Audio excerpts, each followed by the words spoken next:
Alhamdulillahilladzi bi ni'matihi tatimmus shalihat wassalatu wassalamu ala sayyidis sadat wa ala alihi wa ashabihi ahlil fadaili wal karamat. Subhanaka la ilma lana illa ma 'allamtana innaka antal alimul hakim.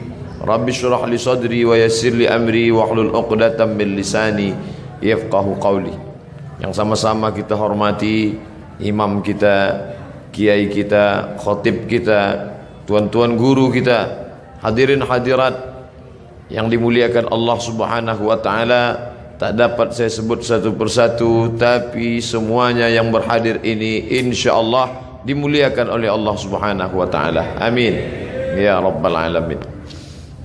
Nanti sampai masanya, kata Nabi sallallahu alaihi wasallam, sampai-sampai batu pun akan berkata, ya Abdallah, wahai hamba Allah, hadzal Yahudi, ini di belakangku khalfi ada seorang Yahudi, uqtulhu, bunuhlah dia. Satu saja yang tidak mau menunjukkan tempat Yahudi, yaitu syajaratul gharqad, pohon gharqad, bentuknya seperti pohon pinus.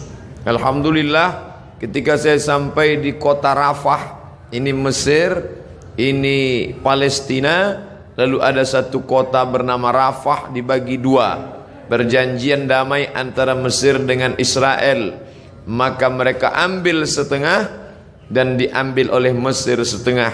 Di tengah kota ini dibuat satu garis lurus perbatasan dengan tegangan listrik, tegangan tinggi, pagar kawat, sehingga antara orang Rafah yang ada di Mesir dengan yang ada di jajahan Israel putus kontak, hanya bisa berhubungan lewat alat komunikasi, padahal mereka punya kota yang indah sebelum penjajahan Israel tahun 1946. Dari sana kita lihat hijau. Ternyata yang hijau mereka tanam itu adalah syajaratul gharqad, pohon yang memang sudah disebutkan Nabi Muhammad sallallahu alaihi wasallam. Mereka mengatakan di bawah Masjidil Aqsa ini ada tempel, kuil King Solomon yang mereka agungkan, yang dalam Al-Quran kita menyebutnya Nabi Sulaiman alaihissalam mentauhidkan Allah Subhanahu wa taala, anak dari Nabi Daud alaihissalam juga mentauhidkan Allah. Tapi mereka merusak ajaran ini dan mereka membawa ini sebagai slogan. Oleh sebab itu ada seorang berkeluarga negaraan Perancis bernama Roger Jaraudi masuk Islam, bersyahadat, dan dia menulis buku bahwa Israel membangun negara berdasarkan mitos. Maka pemerintah menangkap Roger Jaraudi, dipenjarakan. Tapi dia puas karena dia sudah mengungkap bagaimana kebatilan Israel. Penjajahan terbesar di atas dunia hari ini dilakukan oleh Israel. Tembok terpanjang di dunia hari ini, tembok yang dibangun oleh Israel. Sebenarnya di balik ini semua adalah Allah mau memperlihatkan kepada kita mana yang berjuang menegakkan agama Allah, mana yang diam saja.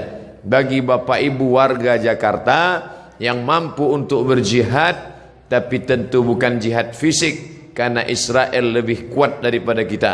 Saya tidak ingin selesai saya tausiah, khutbah tadi oleh kiai kita berapi-api, ditambah lagi ceramah Ustaz Somad, lalu selesai ini bapak-bapak mohon izin ke keluarga semuanya pergi ke Israel. Selesai ini besok kita baca koran, ada 3 warga Jakarta di Israel terbengkalai karena tidak dapat nasi uduk. Jihad yang kita lakukan bukan seperti itu. Apa yang bisa kita lakukan?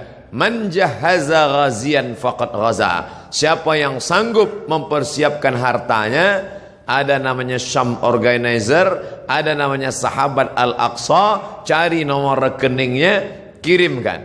Ada salah satu artis kita yang berangkat ke sana langsung. Mungkin dia punya finansial biaya yang luar biasa, badannya sehat, uangnya banyak, dia pergi ke sana untuk melihat langsung. Ada pula saudara kawan kita yang dengan hartanya, tolonglah. Tapi andai tidak bisa, maka kiai kita melalui khutbah Jumat tadi mengajak kita berdoa. Allahumma ansur ikhwanana al-mujahidin al-mazlumina fi Palestin. Tolong saudara kami yang Allah yang teraniaya di Palestina. Orang-orang yang sekuler, liberal, iseng-iseng mulai mengetes ustadz. Kenapa ketika dulu Abrahah datang menghancurkan Ka'bah, Allah mengirim fa arsalna alaihim tayran ababil, kami kirim tayran ababil tarmihim bihijaratin min sijil, lalu mereka ditembak dengan peluru-peluru sijil, yaitu batu-batu dari neraka. Faja'alahum ka'asfim ma'kul, lalu mereka seperti daun-daun yang dimakan ulat. Mengapa itu tidak terjadi sekarang Ustaz? Perlu kita cermati sejarahnya. Zaman itu tidak ada orang beriman. Abdul Muttalib seorang laki-laki yang soleh sendirian. Dialah yang memegang kunci Ka'bah. Abdul Muttalib punya anak Abdullah. Abdullah punya anak Muhammad sallallahu alaihi wasallam. Maka Abdul Muttalib datang membawa kunci Ka'bah. Dia serahkan kepada Allah. Di pintu itu dia berkata, inna lihadzal baiti rabban yahmih. Rumah Baitullah ini ada Rabb, pemilik, pencipta, pelindungnya. Aku tak sanggup menjaganya. Ya Allah, jagalah dia. Zaman itu tidak ada orang beriman. Tapi hari ini 2 miliar orang beriman. Asia Tenggara saja lebih dari 1,5 miliar. Indonesia, Malaysia, Brunei Darussalam, Moro, Patani Thailand Selatan. Maka ini sudah cukup. Belum lagi dari daratan India, Pakistan, Bangladesh, Myanmar, lalu kemudian 22 negara Arab yang terpecah dari mulai Yaman sampai ke Maghribi Maroko di Afrika Utara. Umat Islam yang tersebar di Eropa, imigran dari Jerman yang sudah ada di Jerman, imigran dari Turki hampir lebih 2 juta orang. Umat Islam tersebar banyak. Ini adalah tantangan bagi umat Islam bagaimana menolong Masjidil Aqsa yang menjadi kiblat Nabi menghadap ke Masjidil Aqsa 18 bulan lamanya. 18 bulan 17 menghadap ke arah Masjidil Aqsa sampai akhirnya turun ayat fawalli wajhaka syatral Masjidil Haram, hadapkan wajahmu ke arah Masjidil Haram. Bapak Ibu yang dimuliakan Allah, hadirin hadirat yang mendengarkan langsung maupun tidak langsung tausiah singkat ini semua menjadi teguran bagi kita. Pulang dari sholat Jumat masih bisa makan kenyang dengan anak sambil tertendum tertawa. Betapa saudara kita di sana. Saya pernah satu asrama dengan orang Palestina. Saya tanya langsung, bagaimana keadaan keluargamu di sana? Apa kata dia? Satu asrama dengan saya ketika sama-sama kuliah. Abdul Somad, seandainya mereka bunuh kami, sudah lama kami mati. Tapi mereka tidak ingin kami mati. Mereka datang ke rumah kami, mereka pecahkan tempat air, mereka buat kami kehausan setengah mati. Mereka ambil dengan senjata laras panjangnya, mereka pecahkan tempat-tempat minyak zaitun, karena mereka tahu kami tak dapat hidup tanpa zaitun. Mereka hancurkan sawah, mereka hancurkan sawah gandum, makanan pokok kami. Mereka ingin membuat kami setengah mati, tapi kami tak akan meninggalkan negeri ini sampai satu saja, iskariman, hidup mulia, Palestina merdeka, au mut syahidan, atau mati sebagai orang yang syahid. Maka ada sesuatu yang mengerikan tapi sekaligus membanggakan. Pemerintah asing Amerika, Eropa mengadakan survei apa cita-cita anak Palestina. Di tempat kita cita-cita ingin menjadi dokter, cita-cita ingin menjadi advokat, cita-cita ingin menjadi pengusaha sukses. Tapi cita-cita anak Palestina lebih 90% cita-citanya ingin menjadi seorang yang mati syahid. Maka apapun profesinya, iskariman, kalau kau hidup, hiduplah mulia.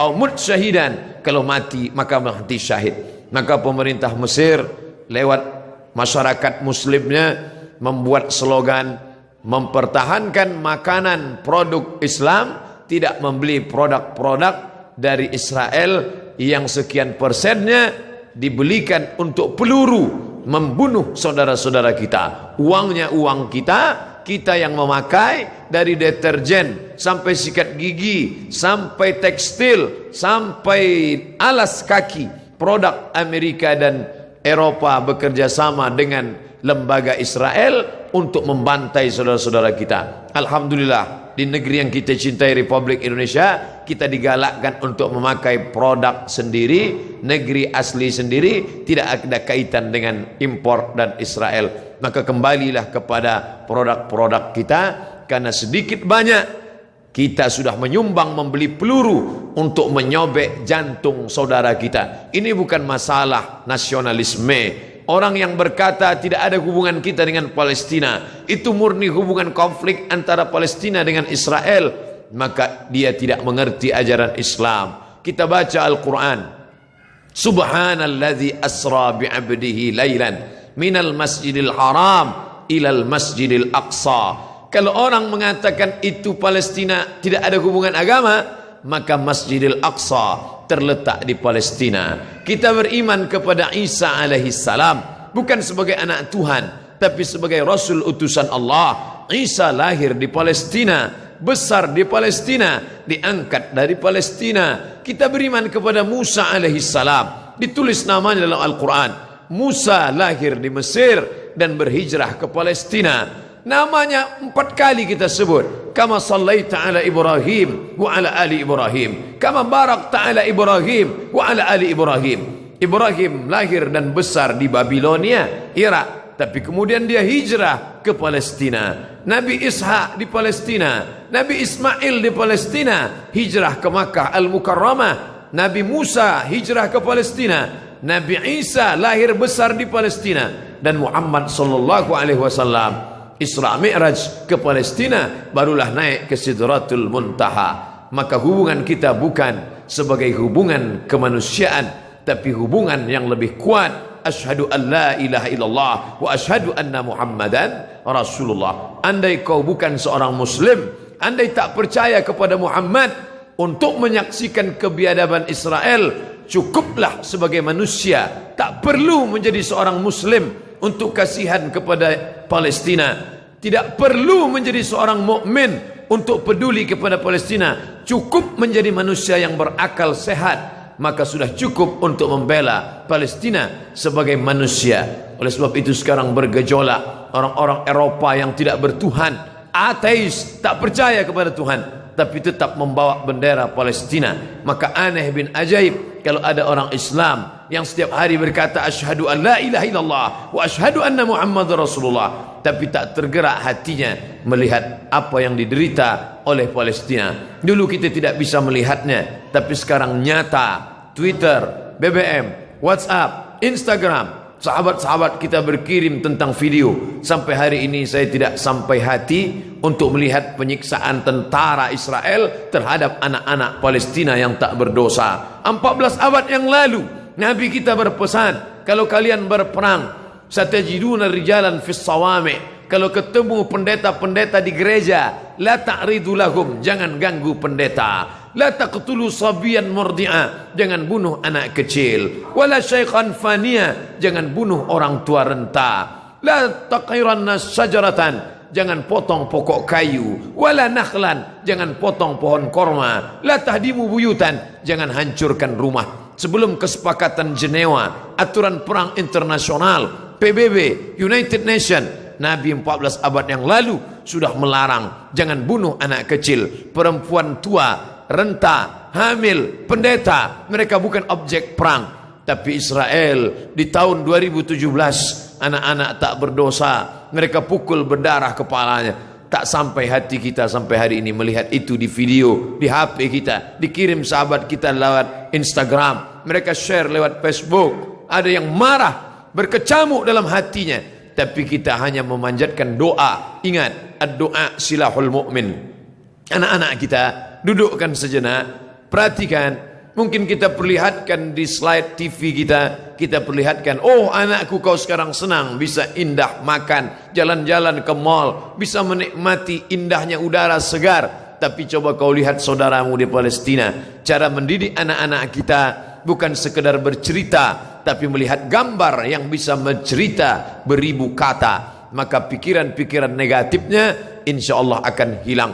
Bapak Ibu yang dimuliakan Allah Subhanahu wa taala, hadirin hadirat balik yang hadir di masjid ini, adapun yang menyaksikan melalui streaming, maka kita berharap kepada Allah bersama orang-orang beriman, kita berdoa di akhir majlis bisirril Fatihah, bertawassul kepada Rasulullah ala hadhihi niyah al-Fatihah. أعوذ بالله من الشيطان الرجيم بسم الله الرحمن الرحيم الحمد لله رب العالمين الرحمن الرحيم مالك يوم الدين إياك نعبد وإياك نستعين اهدنا الصراط المستقيم صراط الذين أنعمت عليهم غير المغضوب عليهم ولا الضالين آمين يا أكرم الأكرمين وهي engkau yang maha mulia ya dzal jalali wal ikram wahai engkau yang maha agung Allahumma ansur ikhwanana al-mujahidin al-mazlumin fi Falastin. Tolong saudara-saudara kami yang sedang teraniaya di Palestina ya Allah. Allahumma dammir a'da'aka a'da'ad-din, hancurkan musuhmu, musuh kami dan musuh agamamu ya Allah. Allahumma syattit syamlahum, hancurkan barisan mereka, wa farriq jam'ahum, cerai-beraikan barisan mereka, waj'alhum fi nuhurihim, dekatkan mereka kepada kematian mereka. Allahumma anzilir ra'ba fi qulubihim, tanamkan rasa takut,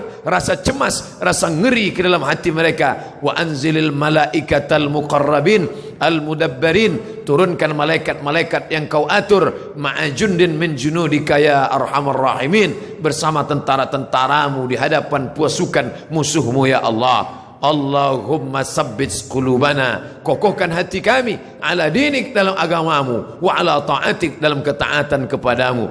Allahumma inna na'udzubika min ilmin la yanfa', jauhkan kami dari ilmu yang tak bermanfaat, wa min qalbin la yakhsha', dari hati yang tak khusyuk, wa min nafsin la tashba', dari nafsu yang tak pernah kenyang, wa min du'ain la yusma', dari doa yang tak dikabulkan. Allahumma ansur ikhwanana al-mujahidin fi kulli makan, tolong saudara kami yang teraniaya, yang berjuang, mereka dibakar, mereka dibunuh, mereka diusir, bukan karena harta, tapi karena lidah mereka berkata la ilaha illallah wa ashhadu anna muhammadan rasulullah. Allahumma ja'al abna'ana wa banatina min huffazil Quran, jadikan anak-anak kami para penghafal Quran. Waj'alhu lana imaman wa nuran wa hudan wa rahmah, jadikan Quran sebagai cahaya penerang saat gelap gulita, sebagai hidayah bagi kami ya Allah. Allahumma hadi qaumana fa innahum la ya'lamun, saudara-saudara kami, sahabat-sahabat kami yang belum peduli, beri mereka hidayah, mereka berbuat buruk karena mereka tidak tahu ya Allah. Rabbana atina fid dunya hasanah wa fil akhirati hasanah wa qina adzabannar. Wa sallallahu ala sayyidina wa maulana Muhammad wa ala alihi wa sahbihi wasallam walhamdulillahi rabbil alamin. Terima kasih perhatian Bapak Ibu hadirin hadirat. Aqulu qawli hadza astaghfirullah li wa lakum. Mohon maaf atas segala kekhilafan. Wassalamualaikum warahmatullahi wabarakatuh.